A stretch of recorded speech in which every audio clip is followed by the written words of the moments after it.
নমস্কার, রান্নার ফিউশন চ্যানেলে সবাইকে স্বাগত। এই প্রচণ্ড গরমে আমরা সবাই চাই অল্প মশলাদার হালকা খাবার খেতে, আবার রোজ একঘেয়ে ট্যালট্যালে ঝোল তরকারি খেতেও ভালো লাগে না। তাই আজ আমি তোমাদের সাথে শেয়ার করব খুব সিম্পল একটা রেসিপি, কাশ্মীরি চিকেন ইয়াকনি কারি। তাহলে চলো ঝটপট শুরু করি।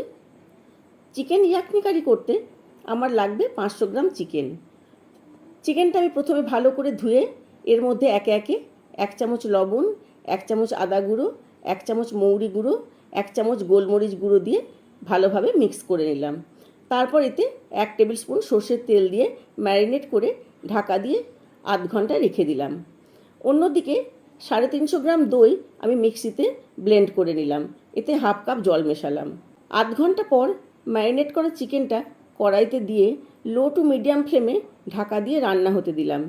কিছুক্ষণ পর চিকেন থেকে যখন জল ছাড়তে শুরু করবে তখন ভালোভাবে নেড়ে লো ফ্লেমে চিকেনটা আমি আরও কিছুক্ষণ সেদ্ধ হতে দিলাম।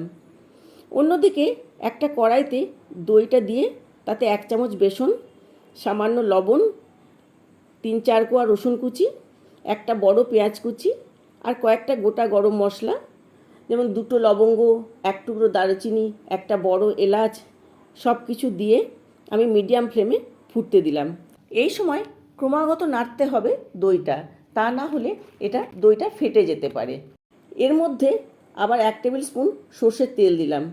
এরপর এই দইয়ের মিশ্রণে রান্না করা চিকেনটা দিয়ে 5 মিনিট লো টু মিডিয়াম ফ্লেমে রান্না হতে দিলাম। ওপর থেকে 1 চামচ পুদিনা পাতার গুঁড়ো ছড়িয়ে দিলাম। আরও কিছুক্ষণ লো ফ্লেমে এটাকে রান্না করলাম। তারপর গ্যাস অফ করে কিছুক্ষণ স্ট্যান্ডিং টাইমে রেখে সার্ভ করলাম সুস্বাদু ইয়াকনি চিকেন। তোমরা একদিন হলেও বাড়িতে বানিয়ে দেখো, আর ভালো লাগলে আমার চ্যানেলটিকে সাবস্ক্রাইব করো।